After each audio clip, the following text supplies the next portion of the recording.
Welcome back to the deep dive. Usually when I sit down for one of these, I'm surrounded by this fortress of paper. Mm. We've got the white papers, academic journals, these dense reports on, I don't know, supply chain logistics or microbiome health. My job is usually to just carve a path through it all. Right. But today, the table is weirdly empty. It is. It's quiet. It's a little unnerving. Yeah. Because our source material today, it's not a study, it's not a book. It's just a snippet of dialogue, 4 lines. Yeah. I could fit it on a Post-it note with, room to spare, But sometimes the heaviest things come in the smallest packages. I suppose. I But I have to admit, when I first saw this, I kind of scrolled right past it. It looks like the sort of thing you'd see on a motivational poster in a dentist's office. can see that. But then I read that second half, but I actually stopped scrolling. It's sticky. Sticky is a good word for it. It's a philosophical bear trap disguised as a casual observation. Okay, so before we get into the psychology and all the heavy lifting, I'm just going to read the source material verbatim. It's short, so listen closely. Here it is. Let's hear it. Quick question. If you completely forget a memory, did it ever really happen? It changed you, even if you can't remember it. It's such a simple premise on the surface, but if you really look at what that is asserting, it completely upends how we understand our own existence. See, that sounds like hyperbole. Upends our existence. Yeah. Really. It feels more like, I don't know, a comforting thought for people who can't remember where they put their keys. I know. It sounds like a platitude. But our mission today is really to test that statement, to see if it holds up against actual psychology, actual neuroscience. Okay. We need to figure out if this is just a nice sentiment or if it's actually describing how the human machine works. We're talking about the spiritual physics of memory versus identity. Spiritual physics. Okay, I'll bite. Yeah, but I do want to start with that first part of the text because that's the part that really that gets me. If you completely forget a memory, did it ever really happen? The anxiety of erasure? Exactly. I mean, it's pure anxiety. Okay. Because if I can't remember something, then functionally, for me, it is gone. It's the whole tree in the forest paradox. Right. If no one is around to hear it, and in this case, the one around is my own brain, did the tree even make a sound? And that's a totally valid fear. It actually roots back to a 17th century philosopher, John Locke. Okay. He had this theory that our identity is just based on psychological continuity. Basically, you are only you because you can remember being you yesterday. So if I break that chain of memory, If you break the chain, according to Locke, you literally stop being that person. And this is why we're so terrified of dementia or even just normal forgetting. we feel like we're losing pieces of ourselves. Exactly. We live in a culture that equates reality with recall. It's the picture it didn't happen mindset, but for our entire life story. Precisely. We treat our minds like a courtroom, and if you can't produce the witness, which is the memory, then the jury just concludes the event never happened. Which is terrifying because, let's be honest, I probably remember, maybe 1% of my actual lived experience? If that. I don't remember what I had for lunch on a Tuesday 3 years ago. I don't remember whole conversations I've had with my own parents. Does that mean those moments are just, deleted scenes? Well, that's the question the text poses, and if you stick with that lock in view that you are your story, then yeah, they're deleted. You're a book with half the pages torn out. That is just incredibly bleak. It is. It suggests a life unremembered is a life unlived. But this is where our source material makes a pivot. And this is why I think this little text is actually scientifically profound, not just poetic. You mean the second line, it changed you? It changed you. This completely moves the goalpost of proof. It shifts it from narrative evidence to structural evidence. You explain that. What is structural evidence in a human being? Okay, think about it this way. Do you remember learning to walk? Obviously not. I was like 1 year old. Right. You have zero conscious recall of the struggle, the falling down, the specific carpet you were on, or your parents encouraging you. That memory is forgotten in the narrative sense. Go ahead. But the structure, the neural pathways that coordinate your balance, your muscles, your gait, that remains. You are walking right now because of those forgotten memories. Okay, that's muscle memory. That Yeah. feels physical. Mm. But the text seems to be talking about something deeper. It changed you, my personality, myself. It's the same mechanism. In neuroscience, we distinguish between explicit memory, which is your story, your I went to Paris facts, and implicit memory. Right. Implicit memory is just how your brain has been wired by experience, regardless of whether you can access the original source file. So give me a real-world example of that, because Mhm. wiring still sounds a little abstract. Okay. Let's look at the famous case of Henry Molaison, known in all the textbooks as HM. Have you heard of him? I know the name. He's the amnesia guy, right? The most famous patient in neuroscience history. In the 1950s, he had a surgery to cure epilepsy that, well, it removed parts of his brain, including the hippocampus. Okay. And the result was that he could not form new long-term memories at all. You could introduce yourself to him, leave the room for 5 minutes, come back. And you have no idea who you were. None. It was Groundhog Day, but real life. Right. But here's the twist. Researchers would have him do a task like tracing a star while looking only in a mirror, which is actually really hard to do. Yeah, I've tried that. It's impossible. The first day, he was terrible at it. The second day, he came in, had no memory of ever doing the task, no memory of the researchers. But when he picked up the pencil, he was better. He improved. He improved dramatically, day after day after day. His brain was changing, he was learning, he was becoming a star tracing expert, even though his narrative self had no idea the events ever even took place. That actually breaks my brain a little bit. So his self was evolving, but his story was just stuck in 1953. Exactly. And that is what our source text is pointing to. It changed you.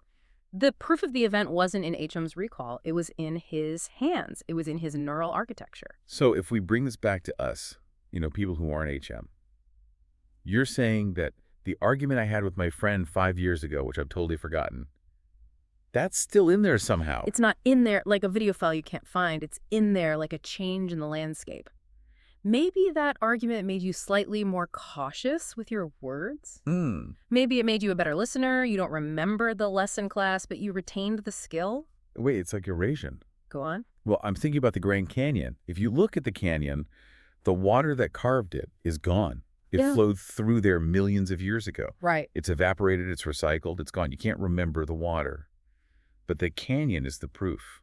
The shape of the rock is the memory of the river. That is a perfect analogy. And in psychology, we see this with something called somatic markers. Somatic markers. Define that for me. It's a hypothesis from Antonio Damasio.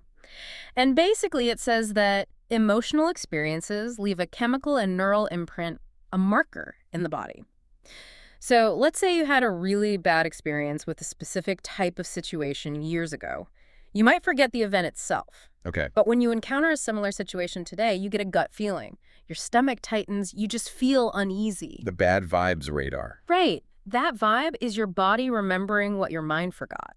The event changed your biological response system. So asking, did it ever really happen, is irrelevant. Yeah. Your body is shouting, yes, it absolutely happened. This is starting to make sense of that third line then. Even if you can't remember it, it almost feels like a permission slip. Permission for what? Permission to stop hoarding, Yeah.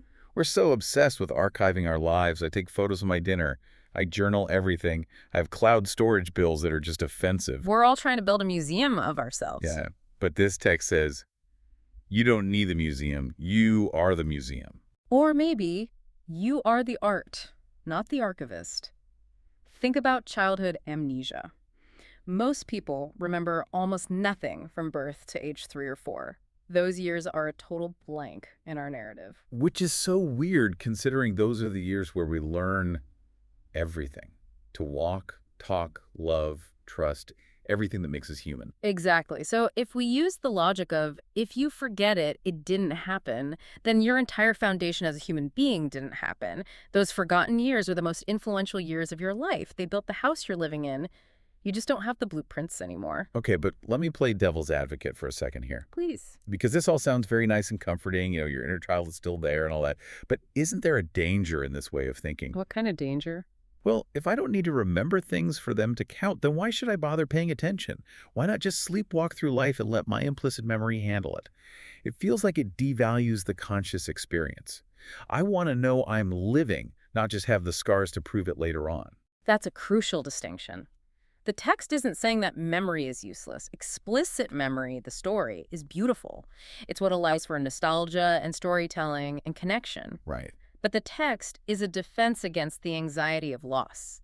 It's for all those moments that slip through the cracks, no matter how hard we try to hold on. Yeah. So it's not an excuse to check out. It's insurance for when the hard drive inevitably fails. Right. It's the difference between the Ship of Theseus philosophical puzzle and Ship of Theseus. That's the one where you replace every single plank in a ship one by one Right. and then ask if it's still the same ship. Yes. If you define the ship by its original planks, its memories, then once they're gone, the ship is destroyed.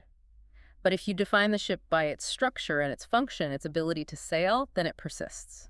Yeah. This text is arguing for a functional view of the self. The functional self. I like that. It feels more durable. It is durable, and it connects to trauma and healing, too. This is sort of the flip side of the coin. Well, people often struggle with trauma they can't fully remember. Repressed memories or pre-verbal trauma. They might think, I don't have a specific memory of being hurt, so why do I feel like this? Am I just making it up? And this framework says, no, look at the change. Exactly. The change is the evidence. If you flinch when a door slams, that's the evidence. Even if you don't have the narrative file of the original slam that caused it, it validates the reality of the feeling. It validates the invisible. And conversely, it validates healing. You might go to therapy for years. 10 years from now, you won't remember 99% of the specific sentences your therapist said. Does that mean the therapy failed? No. Because hopefully I'm handling stress better. I'm reacting differently to things. The you that walks out is different from the you that walked in. The process is dissolved into the person. The process is dissolved into the person. That is the aha moment for me right there. We tend to separate the two. We think there's the experience over here and the person over there. But this text says they fuse. It creates a kind of spiritual physics where nothing is wasted, in thermodynamics. Energy isn't created or destroyed, it's just transferred. This suggests that experience isn't created or destroyed, it's just transmuted into character. Which brings us right back to that final line, even if you can't remember it. The liberation clause. It really is. It takes all the pressure off. I can just live. I don't have to be the librarian of my own existence. You can trust the architecture. You can trust that the books you've read, the people you've loved, the grief you've felt. It's all woven into the fabric of the person sitting here right now. Yeah. You don't need to carry the receipt to prove you bought the item. Memory is just the receipt. The change is the purchase. I feel like we've successfully excavated this. We started with a 4-line quote that felt a bit like a live, laugh, love sticker. Right. And we ended up at neuroplasticity and the ship of Theseus. We did. We moved from the fear of erasure to the confidence of structure. So let's bring it all home. For the listener who is maybe worried about their own blank spots or is just now realizing how much of their life is technically forgotten, what's the big takeaway here? I think the takeaway is to shift your definition of self. Stop defining yourself by the collection of stories you can tell at a dinner party. That's the narrative self, and it's fragile, it's porous. Instead, start defining yourself by your reactions, your instincts, your values, your capabilities. That is the experiencing self. That's the canyon, not the river. And that part of you, it remembers everything in its own way. I want to hear the text one more time. I feel like it's going to sound different now. I agree. Here it is. Quick question. If you completely forget a memory, did it ever really happen? It changed you, even if you can't remember it. Yeah. It's not a question anymore, is it? It's a statement of fact. It's a confirmation. It makes me wonder about the future, too. It makes me want to focus less on, capturing the moment and more on, I don't know, letting the moment capture me. Letting it do its work on you. Trusting the neuroplasticity. Trusting the invisible work. All right, we usually leave you with something to chew on.